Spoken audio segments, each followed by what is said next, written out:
Hello students. आज हम पढ़ेंगे ब्रिटिश संसद हाउस ऑफ कॉमन्स। जैसा कि हम सब जानते हैं कि ब्रिटिश संसद में दो सदन होते हैं, हाउस ऑफ लॉर्ड्स और हाउस ऑफ कॉमन्स। तो हाउस ऑफ कॉमन्स ब्रिटिश संसद का निम्न सदन या प्रथम सदन माना जाता है और हाउस ऑफ कॉमन्स का बहुत ज़्यादा महत्व है। ब्रिटेन की जो कॉमन सभा होती है, माना जाता है कि कॉमन सभा ही ब्रिटिश संसद है।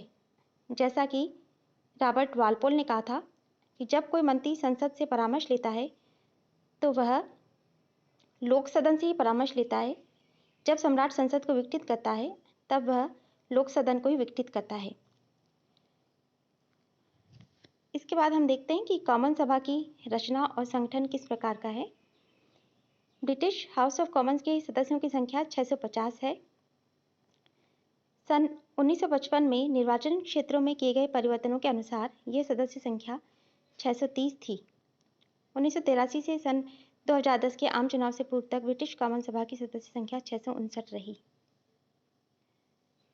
वर्तमान में यूके को 650 निर्वाचन क्षेत्रों में बांटा गया है, जिसमें 533 इंग्लैंड, 40 वेल्स, 59 स्कॉटलैंड और 18 उत्तरी आयरलैंड हेतु आवंटित है। ब्रिटेन में जून 1970 में किए गए परिवर्तन के अनुसार 18 वर्ष के प्रत्येक नर नारी को वोट देने का अधिकार है। सदस्यता के लिए योग्यता: कोई भी स्त्री पुरुष किसी भी निर्वाचन क्षेत्र से कॉमन सभा का चुनाव लड़ सकता है यदि उसमें निम्नलिखित योग्यताएं हैं। पहला तो ये कि वो इंग्लैंड का नागरिक हो, दूसरा उसकी आयु 18 वर्ष से ऊपर हो, तीसरा उसका नाम मतदाता सूची में हो, वह देश के प्रति निष्ठा की शपथ लेने को तैयार हो।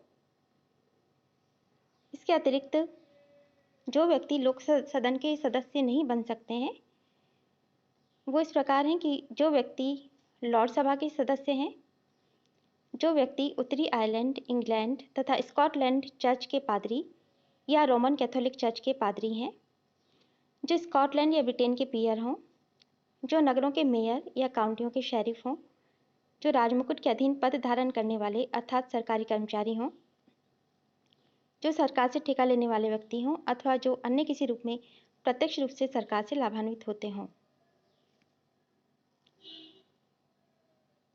इसके अलावा हम कुछ और विशेषताएं भी उनकी देखेंगे कि ब्रिटेन में भारत के समान कोई भी उम्मीदवार किसी भी चुनाव क्षेत्र से चुनाव लड़ सकता है। उसके लिए आवश्यक नहीं कि वो उसी निर्वाचन क्षेत्र का निवासी हो जिससे वो चुनाव लड़ रहा है।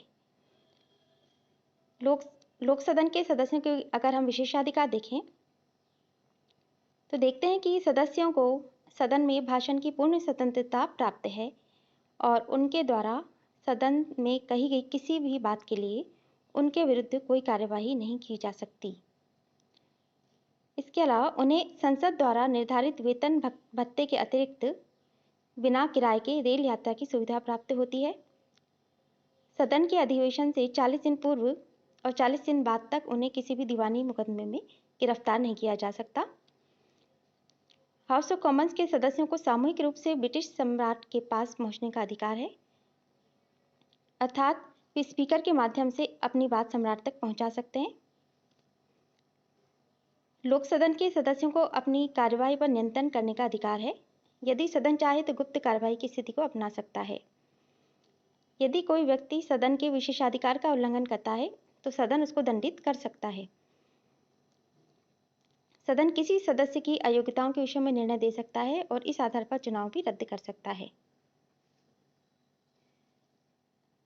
इसके बाद हम ये देखते हैं कि सदन का अधिवेशन किस प्रकार होता है। हाउस ऑफ कॉमन्स का अधिवेशन लॉर्ड सभा के साथ ही आरंभ होता है। ब्रिटेन में ये प्रथा है कि एक वर्ष में एक अधिवेशन बुलाया जाए। आवश्यकता पड़ने पर अधिक अधिवेशन भी बुलाए जा सकते हैं।